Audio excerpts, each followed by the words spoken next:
Good morning दोस्तों, कैसे हैं? आई होप स्टडी चल रहा होगा। चलिए हम लोग आज जो है कि परसेंटेज चैप्टर का टाइप वाइज क्वेश्चन में टाइप 11 देखते हैं। टाइप 11 क्वेश्चन किस तरह का पूछता है। ठीक है, जो लोग चैनल पर नए आए हुए हैं वो चैनल को सब्सक्राइब कर दीजिए, लाइक कर दीजिए और शेयर कर दीजिए। ठीक है, और अगर चैनल में कोई वीडियो से या मतलब कुछ भी आपका सुझाव हो तो कमेंट भी कर दीजिए। चलिए तो देखते हैं हम लोग टाइप 11 क्वेश्चन। इसके पहले हम लोग टाइप 10 तक कर चुके हैं। तो देखिए टाइप 11 परसेंटेज का बहुत ही रोचक क्वेश्चन है, बहुत ही अच्छा क्वेश्चन आपको लेके आए हैं हम आज के सत्र में। तो देखिए कहता है कि मोहन प्रति माह 15,000 रुपया कमाता है और उसका व्यय 80% है। तो वेतन में संशोधन के कारण उसकी मासिक आय 20% की वृद्धि हुई है, किंतु वस्तुओं के मूल्य बढ़ जाने से उसे अब 20% अधिक व्यय करना पड़ता है। तो उसकी नई बचत क्या होगी? बहुत ही अच्छा क्वेश्चन है। देखिए मान लेते हैं एक मोहन है बच्चों, ठीक है ना। तो मोहन के साथ 3 घटना हो रही है। मोहन का कुछ आय है, ठीक है, आय है, उसके बाद खर्च है मोहन का और व्यय है मोहन का। ये 3 टर्म आप ध्यान में रखिएगा, ये 3 चीज लिखिएगा। अब देखिए फिगर के अनुसार तो मोहन का आय दे रहा है 15,000 रुपया, ठीक है, लेकिन हम लोग यहाँ मान लिए कि मोहन की आय 100x है और कहता है कि 80% व्यय करता, खर्च करता है। तो 80x खर्च कर दिया बच्चों, अब वेतन खर्च कर दिया। तो बचत कितना किया है? वो बचत किया है 20x। ये बचत यहाँ लिखना है हमको, ठीक है। खर्च और व्यय तो एक ही होता है ना। ये क्या है? बचत है आपका। क्लियर। अब कहता है कि वेतन में संशोधन के कारण उसकी मासिक आय 20% की वृद्धि हो जाती है। अब वेतन बढ़ गया तो 20% बढ़ गया, तो 100x आय था तो अब हो गया 120x। और कहता है कि वस्तु के मूल्य बढ़ जाने से अब उसे 20% अधिक खर्च करना पड़ता है, व्यय करना पड़ता है। तो पहले खर्च करता था 80x, अब 20% अब अधिक खर्च कर रहा है। तो 80x का 20% हो गया कितना? 1/5, मतलब 20 नहीं लिखिए, 6/5 कर दीजिए, 120% निकाल दीजिए, ठीक है ना। 6/5 कर दिए तो 5 से ही कट गया 16, 16 छक 96, 96x खर्च हो गया। तो बचत कितना हो गया इसका बाबू? बचत देखिए 120x में से 96x खर्च कर दिया, तो बचत इसका कितना बन गया? 24x, ठीक है। तो अब देखिए अब क्या कहता है बचत का। अब हमसे पूछ रहा है कि उसकी नई बचत क्या होगी। तो बचत का परसेंटेज हम लोग निकाल लेते हैं। तो देखिए बचत में कितना का चेंजिंग आ गया? 4x का। देखिए 20x पहले बचत करता था, अब 24x कर रहा है।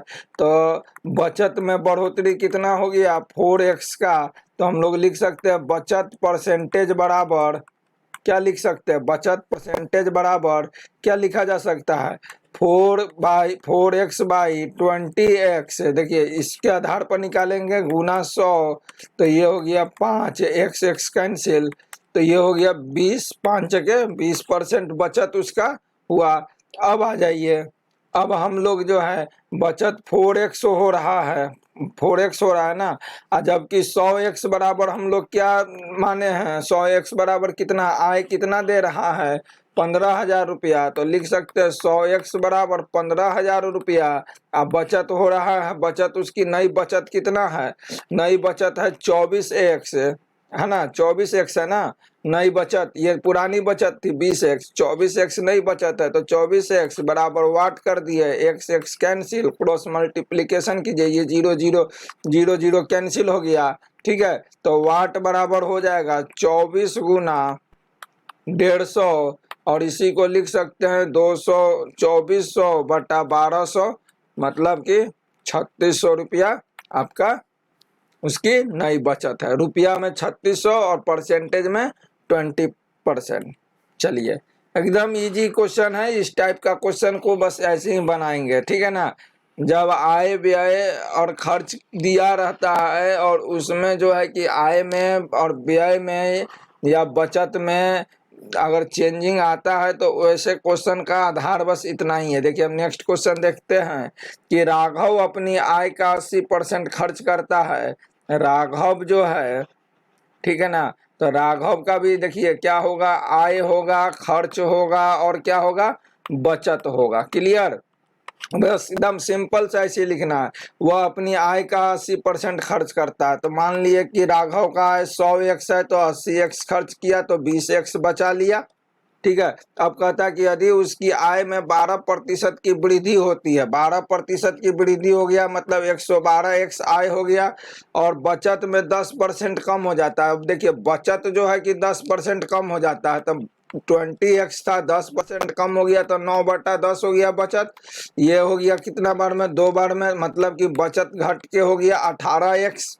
तो उसके खर्च में कितने प्रतिशत की वृद्धि होगी, तो देखिए आय में से बचत घटा देंगे तो जो आएगा वो खर्च आएगा। तो आय में से बचत घटा दीजिए तो 112 में से 12 घटाएं तो 100 बचा, फिर 6 घटाएं तो कितना बचा, 94x। ठीक है, तो पहले खर्च कितना करता था 80x, अब खर्च कितना कर रहा है 94x। तो खर्च कितना बढ़ा, खर्च वृद्धि कितना हुआ, खर्च में वृद्धि हुआ 14x का। अब प्रतिशत वृद्धि कितना हुआ, प्रतिशत वृद्धि कितना हुआ, तो देखिए 14x बटा, अब बेस हो गया 80x गुना 100। अब ये x कैंसिल है, ये हो गया 5/4, ये काटिएगा तो 7/2, तो 7×5 = 35/2, मतलब कि 17.1/2% की क्या हुआ, वृद्धि हुआ, खर्च में वृद्धि परसेंटेज हुआ। ठीक है ना, क्लियर। एकदम इसी मेथड से सबको बनाएंगे। इस तरह का जितना भी क्वेश्चन रहेगा ना इस टाइप का, सारे को इसी मेथड से बनाएंगे और क्विकली बनेगा। ठीक है, ये नहीं कि आपको ज्यादा टाइम लगेगा। चलिए नेक्स्ट क्वेश्चन देखते हैं बच्चों। नेक्स्ट क्वेश्चन कहता है कि मोनिका अपनी आय का 72% खर्च करती है। देखिए मोनिका जो है इसका भी हो रहा है क्या, आय, खर्च और बचत। ठीक है, अब ये अपनी आय का 100% है, 100x है, तो ये 72x क्या करती है, खर्च करती है, और बचाती है कितना, 28x।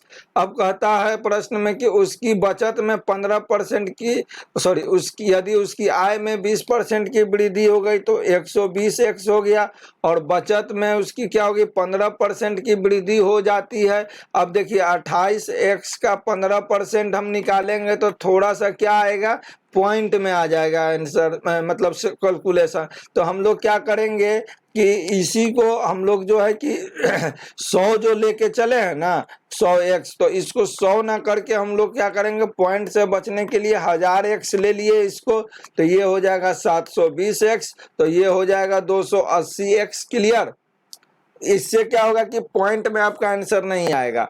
तो अब देखिए अब 20% की वृद्धि हो गई आय में, तो लिख सकते हैं 1200x। अब कहता है कि उसकी बचत कितना बढ़ जाता है, 15% की वृद्धि हो जाती है बचत में, तो 280x जो है क्या है, एक तरह से 100% है।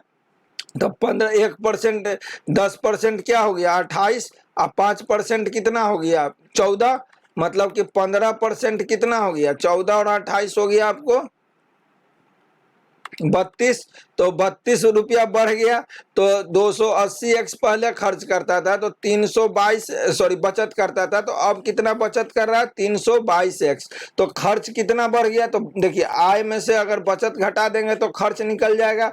तो 1200 में से 300 घटाए तो 900 हुआ, 900 में 22 घटाए तो कितना हुआ, 900 में 22 घटाए तो हो गया आपको 878।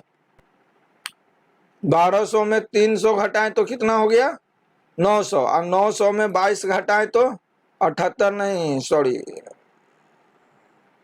हाँ 78 होगा। ठीक है, ठीक है, 778x। तो पूछ क्या रहा है प्रश्न में कि प्रतिशत वृद्धि क्या होगी, तो प्रतिशत वृद्धि, तो देखिए तो कितना वृद्धि हो गया, पहले खर्च होता था 720x, अब नया खर्च क्या हो गया है 878x। तो खर्च वृद्धि क्या हो गया 178x, तो वृद्धि प्रतिशत क्या हो जाएगा, वृद्धि प्रतिशत बराबर 178x बटा 720x गुना 100। ठीक है, और इसको जब हम लोग सॉल्व करेंगे तो 21.9% आएगा आपका आंसर। ठीक है, एकदम सेम आधार पर बनाएंगे, कोई इधर उधर नहीं कुछ करना है हम लोगों को। चलिए नेक्स्ट क्वेश्चन देखते हैं बच्चों, इसी टाइप का एक क्वेश्चन और है। देखिए ये क्वेश्चन कहता है आपको कि रेनू अपनी आय का 20% बचाती है। रेनू है और इसका भी क्या होता है, आय होता है तो खर्च होगा तो कुछ बचत भी करेगी। तो रेनू अपनी आय का तो 100x आय था तो वो 20% बचाती है, मतलब 20x। उसके व्यय में 20% की वृद्धि हो गई। तो देखिए खर्च 80x हुआ, ठीक है ना, अगर 20x बचाई तो खर्च 80x ना हुआ। अब कहता है कि व्यय में खर्च में 20% की वृद्धि हो गई, तो 80x खर्च था पहले, अब 20% का वृद्धि हो गया तो 96x हो गया। देख लीजिए 6/5 कीजिएगा तो ये हो गया 16, 16 छक 96, 96x। और आय में 29% की वृद्धि हो गई। और आय में कितना वृद्धि हो गई, 100x था तो 129x आय हो गया। तो पूछा जा रहा है कि उसकी बचत में वृद्धि ज्ञात करें, बचत में वृद्धि ज्ञात करें। तो पहले तो हमको बचत ज्ञात करना पड़ेगा। बचत के लिए क्या होगा, आय में से खर्च घटाएंगे, तो 129 में से 96 घटाएंगे तो कितना हो जाएगा, तो ये हो जाएगा आपको 9 में से 6 गया 3 है अब, और ये हो गया आपको 12 में से 9 गया 3, माने 33x हो गया आपका बचत। लेकिन पूछ क्या रहा है, बचत में वृद्धि कितना प्रतिशत के हुआ। तो देखिए वृद्धि कितना हुआ, पहले बचत होता था 20x, अब बचत हो रहा है 33x, तो वृद्धि कितना हुआ 13x का। ठीक है, तो वृद्धि प्रतिशत क्या हो जाएगा, वृद्धि प्रतिशत हो जाएगा 13x बटा 20x गुना 100। ये कट जाएगा x और 20 से ये कट गया 5 बार में, तो 13 × 5 = 65%। ठीक है, क्लियर। चलिए तो इस टाइप का सवाल आप लोग प्रैक्टिस कीजिए। ठीक है, अब नेक्स्ट क्लास में हम नेक्स्ट टाइप का जो है कि सवाल परसेंटेज से रिलेटेड लाते हैं। तब तक के लिए आप लोग चैनल को, जो लोग सब्सक्राइब नहीं किए हैं सब्सक्राइब कर दीजिए और चैनल पर बने रहिए। मिलते हैं नेक्स्ट क्लास में। जय हिंद, जय भारत।